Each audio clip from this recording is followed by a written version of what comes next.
Aimeriez-vous que des inconnus débarquent à l'improviste chez vous, mettent votre maison sans dessus-dessous et ne veuillent plus s'en aller? Sûrement pas. Dans la nature, le problème ne devrait pas se poser. Il y a assez de place pour tout le monde.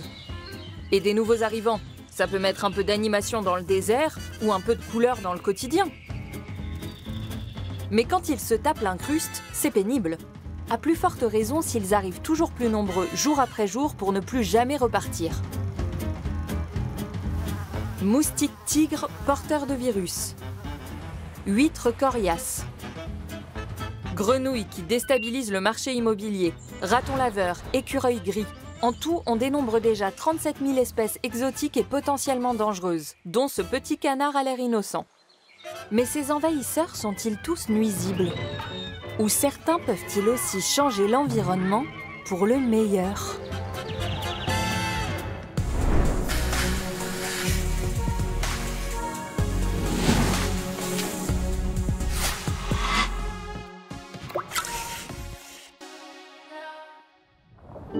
Sur notre planète, les obstacles naturels ne manquent pas. Massifs montagneux, profonds canyons, vastes océans.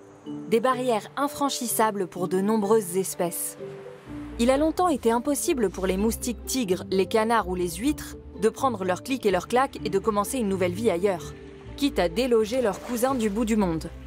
Jusqu'à ce que l'être humain invente la roue, puis le moteur.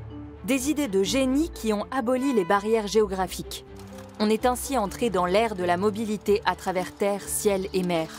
Au fil des siècles, notre planète s'est transformée en une gigantesque plaque tournante où tout circule, s'échange et se croise.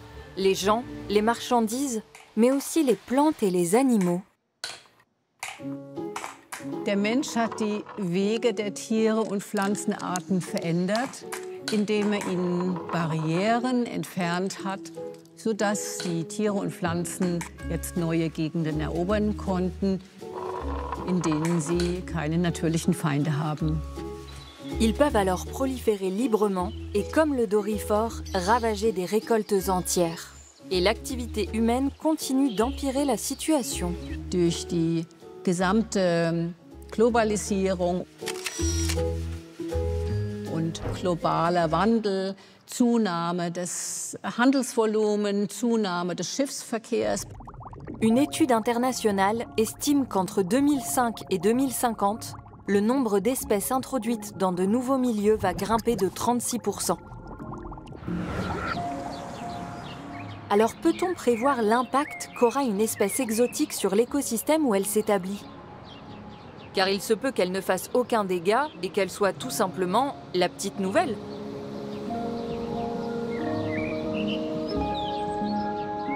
C'est seulement lorsqu'elle bouscule les règles écologiques au détriment de la biodiversité autochtone qu'une espèce est considérée comme invasive.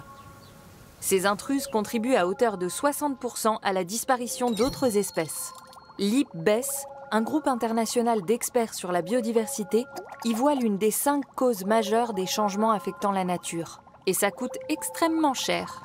Man spricht im Moment davon, dass weltweit über 400 Milliarden Dollar an Schäden schon ausgeübt wurden durch invasive Arten.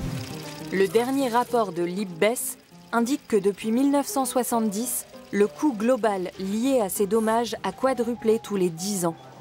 À ce rythme, le coût annuel des dégâts pourrait bientôt largement dépasser le PIB de grands pays industriels.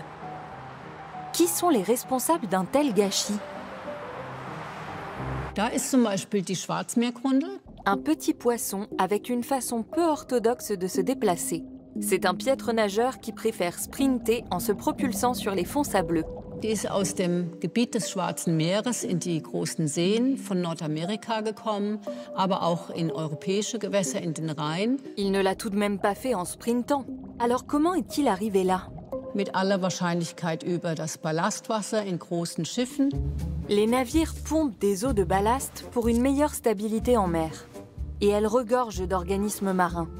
Quand les navires arrivent dans des ports à des milliers de kilomètres de là et vident leurs cuves, tous ces organismes sont rejetés dans l'environnement.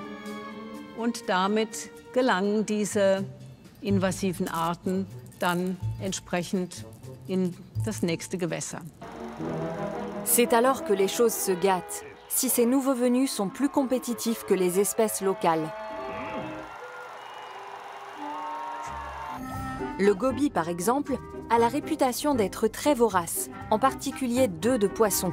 Une mauvaise nouvelle pour les espèces qui sont déjà menacées, comme le hautu. Cela vaut au goby d'être classé comme l'un des poissons les plus invasifs au monde. À Klein-Hüningen, en Suisse, il n'a mis que 5 ans à évincer une bonne partie des poissons indigènes des eaux portuaires.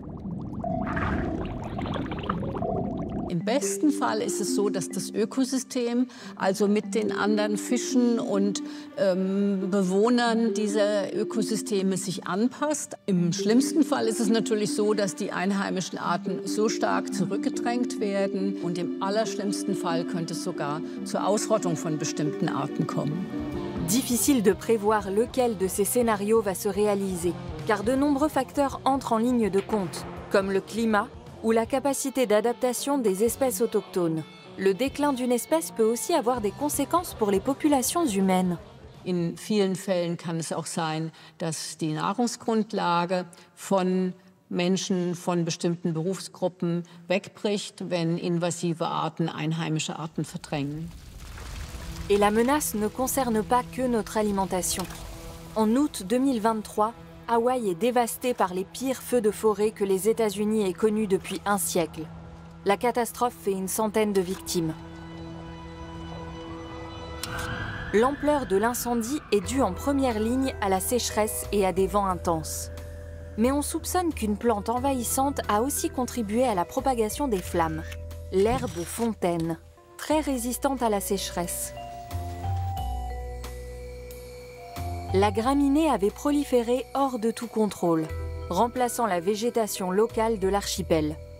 Elle a fait office d'accélérateur de feu. Ses hautes tiges sèches se sont enflammées à toute allure. Face à une végétation plus diversifiée, le feu aurait eu plus de mal à s'étendre. Mais les barrières naturelles anti-feu n'existaient plus.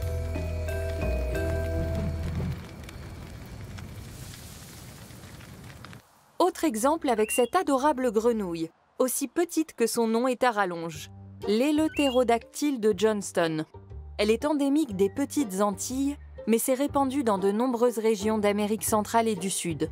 À Sao Paulo et en Guyane française, il arrive que son cri sonore empêche tout le voisinage de dormir. Conséquence inattendue, une chute des prix de l'immobilier des quartiers envahis. C'est assez pour que certains considèrent cette grenouille comme nuisible, donc invasive. Mais sa prolifération a un autre effet, inaudible et invisible celui-là. Dafür nimmt man den Frosch, fixiert ihn, streicht in einem standardisierten Prozedere über den Rücken, über den Bauch, über die Seiten und dann auch nochmal über die Extremitäten, um wirklich das ganze Mikrobiom auf der Haut abdecken zu können. Le problème n'est pas tant la grenouille elle-même que ce qu'elle véhicule. Es kann auch das sein, was diese Art mit dem Gepäck führt. In unserem Fall das Mikrobiom. Und dieses Mikrobiom besteht eben wiederum nicht auch nur aus einer einzelnen Art, sondern aus ganz vielen unterschiedlichen Arten, die jetzt ihrerseits wieder sich im Ökosystem verteilen und interagieren mit den dort vorkommenden Lebewesen. Une interaction qui peut s'avérer mortelle, car ces grenouilles peuvent véhiculer un champignon parasite qui décime les amphibiens dans le monde entier. Tatsächlich bringt so gut wie jeder Organismus sein eigenes Mikrobiom mit und so auch bei anderen invasiven Arten wie dem Waschbär, der Nilgans oder sogar auch bei Pflanzen ist es zu erwarten. La coccinelle européenne souffre des parasites apportés par la coccinelle asiatique invasive. L'écureuil roux succombe au virus de la variole transmis par son cousin gris d'Amérique du Nord. Et nous aussi nous sommes menacés, par l'horripilant moustique tigre par exemple. Il est originaire d'Asie du Sud-Est, mais a voyagé en clandestin jusqu'en Europe, sous forme d'œufs et de larves. Le changement climatique lui permet d'infester toujours plus de régions européennes. Or, il peut être porteur des virus du chikungunya ou de la dengue. Chez 1 à 5% des malades, cela peut entraîner des hémorragies internes et dans le pire des cas, la mort.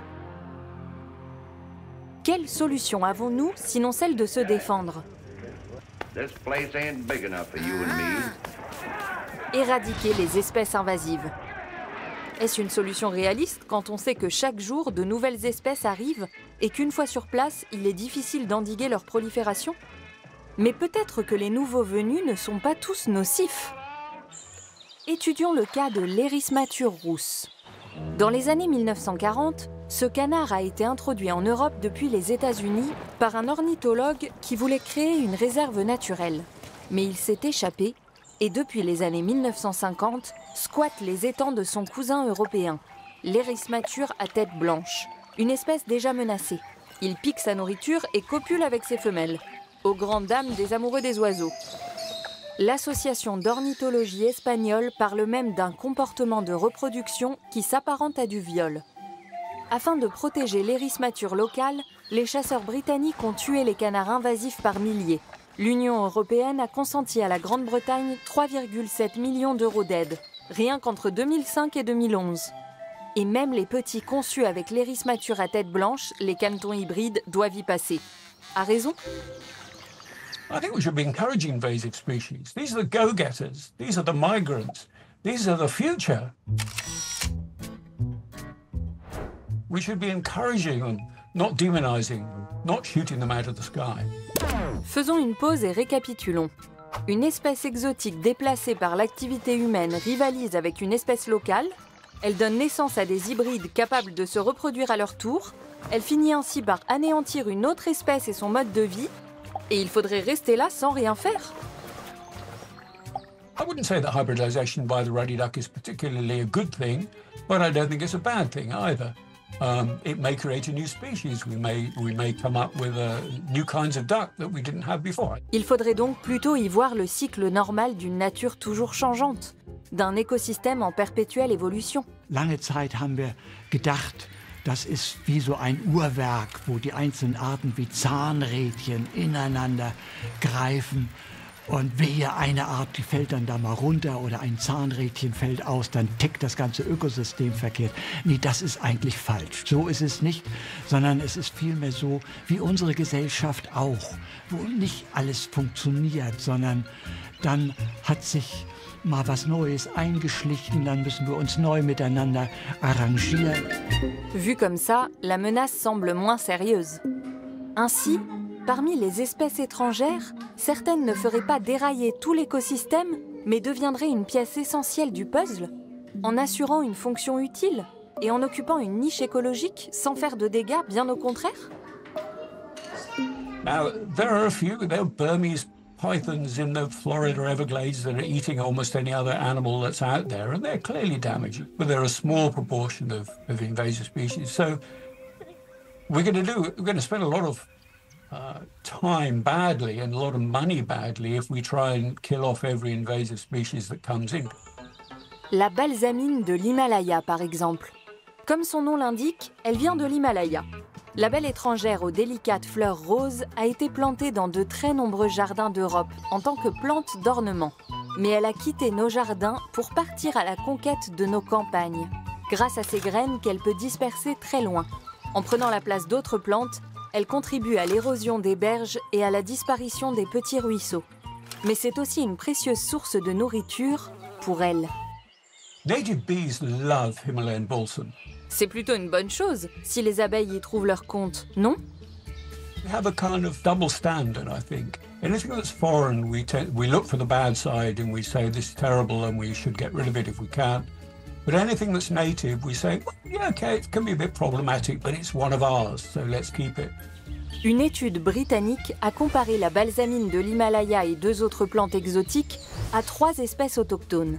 Les plantes indigènes causaient 4 fois plus de préjudice à la flore de la forêt que les plantes exotiques. Et d'autres facteurs comme le climat influençaient de toute façon la survie de telle ou telle espèce. Alors est-il justifié de lutter contre la balsamine de l'Himalaya ? Une analyse coût-avantage menée en 2017 par des économistes du monde entier tire cette conclusion. Alors que la balsamine fait peu de dégâts, la lutte a un coût élevé, ce qui la rend discutable. Dans le cas de l'Erismathur rousse, la même étude considère qu'au vu du faible budget européen consacré à la gestion des espèces envahissantes, il fallait faire un calcul coût-avantage pour définir les priorités d'action. Entre 1960 et 2020, 89 milliards d'euros ont été dépensés dans le monde pour la gestion des espèces invasives. Des dépenses qui ne cessent d'augmenter. Alors que faire si dans certains cas, la lutte peut se justifier sur le plan écologique, mais qu'en termes de budget, elle est intenable, et que de surcroît, l'espèce invasive a une certaine utilité? Grundsätzlich muss man natürlich immer fragen, aus welcher Perspektive man eine invasive Art anschaut. Une question de point de vue. Bien illustrée par le magazine allemand Der Spiegel, avec ses 2 photos du prince William en route pour l'hôpital à la naissance de son 3e enfant. Pour découvrir un autre point de vue, on peut aussi aller patauger sur l'Estran en mer du Nord. C'est ici que s'est installée l'huître creuse du Pacifique. Elle a été introduite dans les années 1980 pour l'ostréiculture en mer des Wadden. Mais sa prolifération lui a bientôt valu d'être considérée comme invasive. Car l'huître creuse du Pacifique semble priver les oiseaux de leur nourriture habituelle. Avec sa grande taille, elle prend la place des autres coquillages. Et elle se nourrit de leurs larves. Une vraie terreur pour l'écosystème local. Die wuchs auch sehr schön heran. Sie sind hier viel größer geworden, als man das von ihrem Ursprungsgebiet von japanischen, koreanischen Gewässern her kennt. Sie wuchsen schneller und größer als die Miesmuscheln und drückten die Miesmuscheln dann unter sich in den Matsch. Mais l'espèce supposée nuisible s'est aussi révélée bénéfique pour l'écosystème. La biodiversité en mer des Wadden a globalement augmenté. On y trouve des crabes grapsidés tropicaux, des balanes de Nouvelle-Zélande, des couteaux américains ou des palourdes japonaises. Les espèces locales aussi en profitent. Vögel wollen viel lieber die Miesmuschel haben, aber die Miesmuschel, das sehen wir hier, die ist mehr in dem unteren Bereich und ist quasi in Deckung gegangen, in Schutz gegangen von der Auster. Les huîtres forment de vastes bancs qui offrent aux moules une protection efficace contre les oiseaux. Du point de vue des moules, c'est donc un changement qui a du bon. Für einige Vögel zum Beispiel, für die Eierente ist die Auster ein Fluch, aber wenn ich das Ökosystem als Ganzes betrachte, dann ist die Auster eher ein Segen. Der Meeresspiegel steigt ja schneller und die Auster führt dazu, dass der Wattboden nach oben wächst, also mithält. Und die Auster ist eine Art, die besser an wärmere Bedingungen angepasst ist als die Arten, die vorher dort gewesen ist. Les bancs d'huîtres font office de brise-lames et pièges du dioxyde de carbone. Comme le sapin de Douglas, ce conifère est en passe d'être réhabilité en tant que sauveur des forêts allemandes. Alors qu'on le disait invasif. So wie es zurzeit mit der globalen Überhitzung läuft und mit dem Meeresspiegelanstieg läuft, sind wir jetzt eigentlich auch darauf angewiesen, dass die Natur sich schneller auf neue Veränderungen, auf neue Systeme einstellen muss. Und das passiert eben jetzt gerade mit den eingeschleppten Arten. Also ich halte sie eher für einen Segen als für einen Fluch. Eine sehr negative Sichtweise halte ich insofern für problematisch, als sie sehr leicht zu einer Panikmache führen kann und dann das ganze Thema eigentlich nicht mehr ernst genommen wird. Ich denke, es ist wichtig, das ausgewogen anzuschauen und vor allem auch den zeitlichen Aspekt gut im Blick zu haben. C'est justement cet aspect temporel qui rend si difficile la classification d'un animal ou d'une plante comme espèce invasive. Si on décide trop vite de lutter contre une espèce, on risque de passer à côté des effets positifs qu'elle peut avoir sur l'écosystème, comme avec l'huître creuse. Mais si on tarde à agir contre une espèce nocive, il risque d'être déjà trop tard pour sauver les espèces menacées. Il faut donc considérer à la fois l'aspect temporel et les différents points de vue pour déterminer si un invité est le bienvenu ou un indésirable.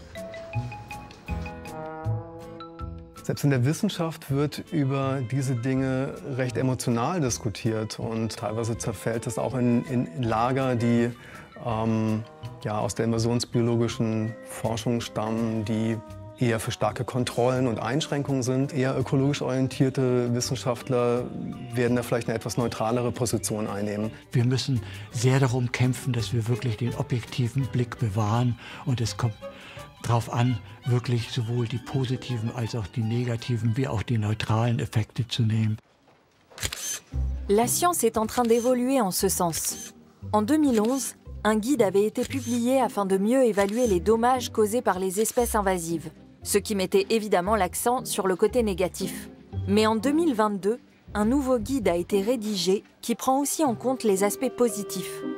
L'UICN, l'Union internationale pour la conservation de la nature, ainsi que l'IPBES, se réfèrent encore à l'ancien guide pour rédiger leur rapport. Mais à l'avenir, en se basant sur le nouveau guide, ils pourront mieux comparer les conséquences négatives et les effets positifs, ce qui pourrait changer notre point de vue dans bien des cas. Une bonne pratique scientifique suppose de garder l'esprit ouvert.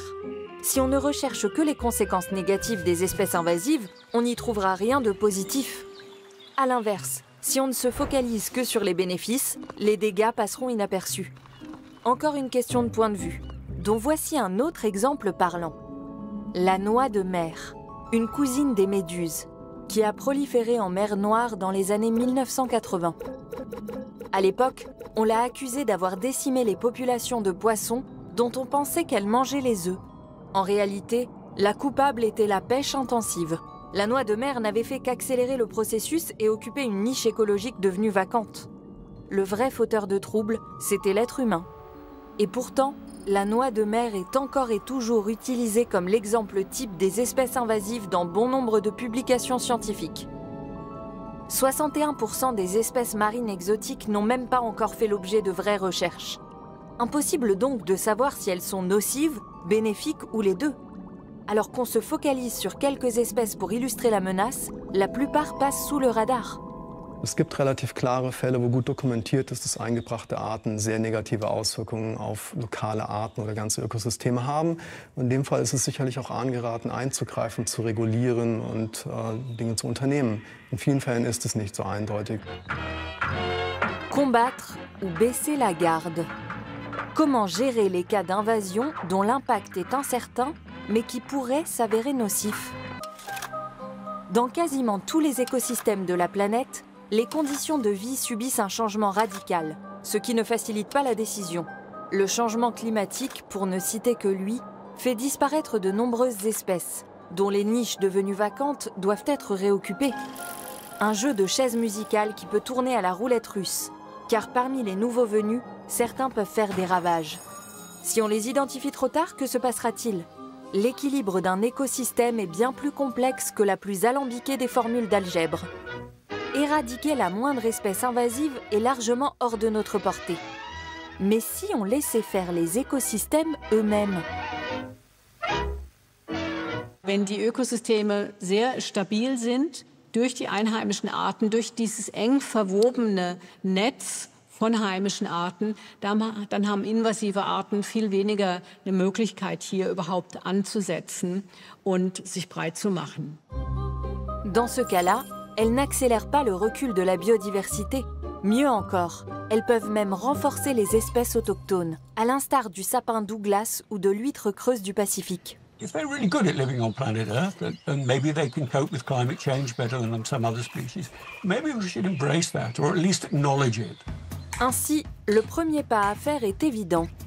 Früh in die Ursache-Wirkungskette ansetzen und schon die Ursachen bekämpfen. Et la cause principale, c'est nous. La plus grande espèce invasive sur Terre, avec une grande passion, vadrouiller aux quatre coins du globe et embarquer avec nous toutes sortes de choses. Das sind die Baustellen, die wir nicht aus dem Auge verlieren dürfen, wenn wir die Diskussion invasive Arten führen. Nous allons puiser notre nourriture sans retenue dans tous les milieux, au point de perturber les niches écologiques et d'ouvrir des brèches. Nous transportons à notre insu des organismes d'un endroit à un autre. Et nous bouleversons les règles du monde vivant. Mais nous sommes aussi la seule espèce à pouvoir changer collectivement de comportement, pour construire une solution tous ensemble. Puisqu'il vaut mieux traiter la cause plutôt que les symptômes, dans ce monde où tout est lié et qui ne connaît plus de frontières, ce qu'il faut regarder en face, c'est bien l'action de l'être humain.